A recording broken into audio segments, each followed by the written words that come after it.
Olá, gente. Meu nome é Monique, sou mediadora de História do Polo de Três Rios, do Pré-Vestibular Social da Fundação CCERJ, e hoje vamos discutir o surgimento e a expansão do islamismo entre o século VII e o século XV. Primeiro, convido vocês a uma reflexão de como vemos o mundo árabe e como vemos o Islã, essa religião surgida no Oriente Médio e que é a segunda maior religião do mundo atual, com mais de 1 bilhão e 800 milhões de seguidores em todo o mundo e a religião que mais cresce atualmente. Mas afinal, o que é o Oriente, né? Onde fica o Oriente? O Oriente é uma definição, primeiramente geográfica. Então, em teoria, todas as terras que ficam a leste do meridiano de Greenwich são Oriente, todas as terras que ficam a oeste do meridiano de Greenwich são Ocidente. Mas na prática não é bem assim. O que nós vemos é que essa definição ela é mais cultural do que geográfica. Como assim? Ela foi criada e ela é utilizada com o objetivo de opor a civilização da Europa, a civilização europeia, a cultura europeia e a civilização e a cultura asiática. A origem da civilização árabe, ela remonta à região que nós conhecemos como Península Arábica, então eles são um povo do Oriente, e é entre os árabes que vai surgir a religião islâmica, que nós vamos discutir aqui. A Península Arábica, ela fica localizada, então, nessa região mostrada aí no globo terrestre, e ela é considerada o berço de algumas das maiores civilizações da humanidade, bem como o berço das religiões abraâmicas, religiões monoteístas, que são o judaísmo, o cristianismo e o islamismo. Essas três religiões, elas têm uma base comum e a crença em um Deus único, por isso monoteístas. A divisão da história árabe geralmente é feita em antes de Maomé e depois de Maomé, isso a partir do século VII, que é quando Maomé começa a difundir a religião islâmica. A Península Arábica, ela tem características muito definidas e com áreas de deserto, com áreas de oásis e também com várias cidades que foram construídas, que cresceram aí no litoral dessa península. E essas cidades, como vocês podem ver no mapa, elas têm ligação de comércio, ligação comercial com várias regiões, inclusive regiões da África e regiões mais da Ásia Central e do Extremo Oriente, que nós chamamos de Extremo Oriente. Mas também eles têm contato com povos e com reinos da Europa. Então, são cidades que vão crescer muito durante o que nós chamamos de Idade Média, enriquecendo os seus comerciantes, e a principal cidade que a gente pode destacar é a cidade de Meca.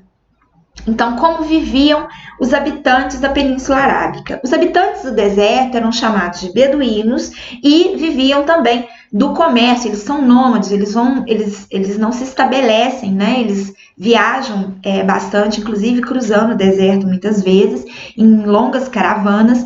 Nos oásis, nós temos o estabelecimento da agricultura, o desenvolvimento da agricultura, e nas cidades, como eu já tinha dito, essa rede de comércio que leva produtos tanto pelo deserto quanto pela via marítima a várias regiões.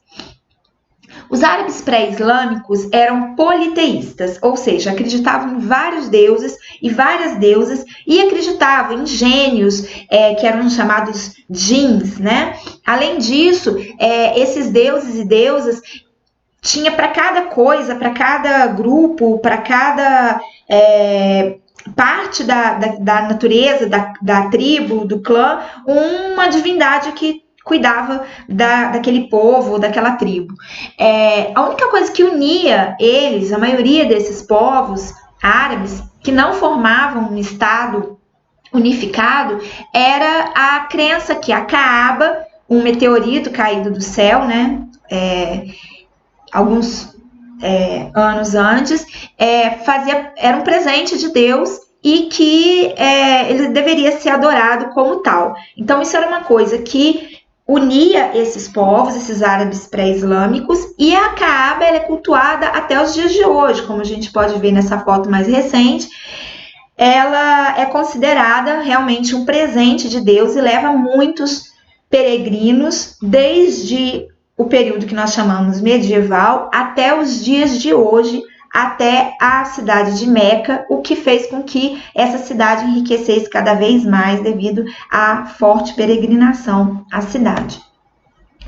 Maomé, o fundador do islamismo, né, como eu disse, ele é uma figura muito importante para o povo árabe, para os povos árabes e para o Islã, porque ele foi o fundador do islamismo. Ele era um homem comum, nasceu aí aproximadamente no ano de 570. Ele fazia viagens porque era comerciante, e provavelmente nessas viagens ele teve contato com o cristianismo, com o judaísmo.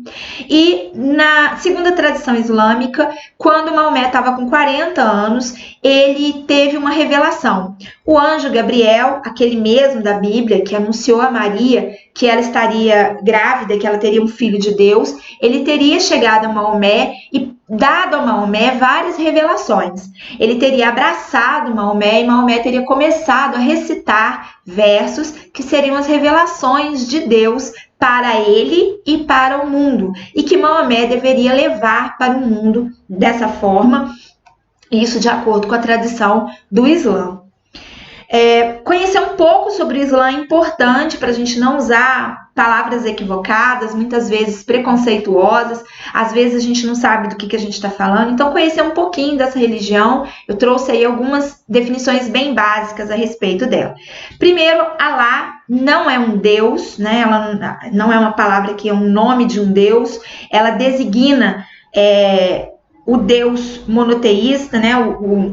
O Deus único, o Deus único desse povo, e significa o Altíssimo. A palavra Islã significa submissão total a Deus, ela não é uma palavra que refere-se simplesmente a uma religião, ela significa essa submissão total à vontade de Deus.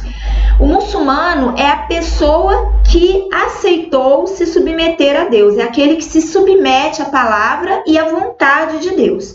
E Corão é o livro sagrado dos muçulmanos, equivalente à Bíblia cristã. Ele contém os versos que teriam sido profetizados pelo Maomé. Bem, além disso, nós temos um outro símbolo muito utilizado pelos muçulmanos, que é a lua e a estrela. Ela está presente em várias bandeiras de povos muçulmanos na atualidade. A lua representa renascimento, renovação, e a estrela representa os 5 pilares da religião: a fé, o jejum, a oração, a caridade e a peregrinação.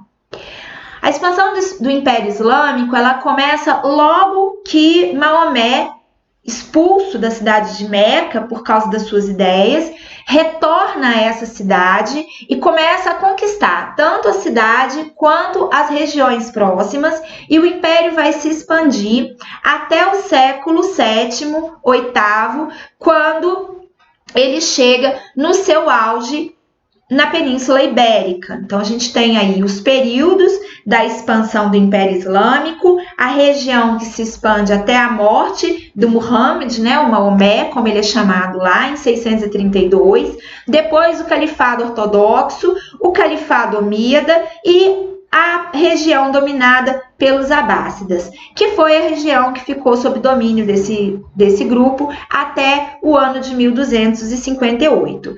Os povos muçulmanos na Península Ibérica, eles ficarão nessa região até o século XV, quando serão expulsos pelos cristãos. O que favoreceu a expansão islâmica? Vocês viram ali no mapa anterior que essa expansão ela foi muito rápida. Então, há vários fatores que podem explicar essa expansão. Primeiro, a crença que esse povo tinha e tem ainda na Jihad.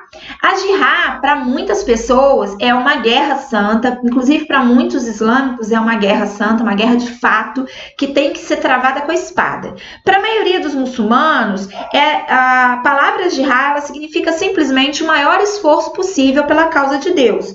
Então, a expansão islâmica, ela tem essa função, né, de levar a vontade de Deus, de acordo com a crença e com a tradição, para todos os povos. Então, eles vão alcançar várias regiões e, além disso, né, além de levar esse esforço que está relacionado a parte da fé, eles também têm interesse em conquistar postos chaves, alguns portos que abasteciam o comércio, tanto europeu quanto o comércio africano. Então, o objetivo de dominar essas áreas e enriquecer cada vez mais. O enfraquecimento dos impérios persa e bizantino também favoreceu a expansão islâmica. Esses dois impérios estavam enfraquecidos e foram perdendo território para esse povo, para esse grupo que surge com força total, se expandindo aí pelo norte da África, pela região leste da própria península arábica. Outro fator importante foi a relativa tolerância religiosa com os povos vencidos. Por que isso era importante?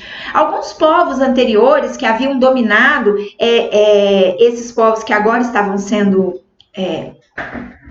aí dominados pelos islâmicos, eles usavam de muita violência. Então, os árabes, né, esses povos árabes, esses muçulmanos, quando chegam, eles não são tão violentos, né, em alguns casos, então por isso que eu falei relativa tolerância religiosa. Na maioria das vezes, eles apenas obrigavam que esses povos pagassem tributos.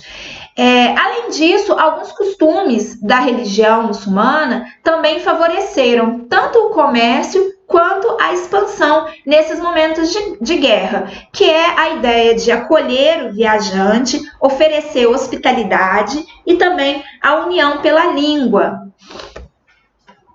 Os muçulmanos estiveram na Península Ibérica do ano 711 ao ano 1492 e deixaram ali uma influência muito forte, deixou marcas profundas, né, como eu coloquei aí no slide. Tanto nas técnicas decorativas, eu coloquei o exemplo dos azulejos, tá, que fazem parte muito profundamente da arte, tanto portuguesa quanto espanhola. As técnicas agrícolas, aí eu coloquei alguns gêneros alimentícios que foram introduzidos pelos muçulmanos na Península Ibérica e que são consumidos pelos europeus, pelos portugueses e por nós aqui no Brasil também. Nas técnicas de navegação e também instrumentos de navegação que vão ser tão importantes para o desenvolvimento da navegação de Portugal, né? Como a gente fala lá, pioneirismo português, como o astrolábio e a bússola. Os números presentes aí na matemática, né, simplificando o uso da matemática com algarismos que a gente chama de algarismos indo-arábicos, inclusive a introdução do numeral zero. E no conhecimento científico, a gente tem a medicina, a gente tem o uso de diversos instrumentos, o conhecimento de várias doenças e o uso de medicamentos. Além da presença na língua, né? Muitas palavras da língua portuguesa vêm da língua árabe, muitas que a gente até não sabe, né? A gente não tem noção disso. Para vocês terem uma ideia, a maior parte das palavras começadas com al, elas têm origem na língua árabe, fazem parte da nossa língua.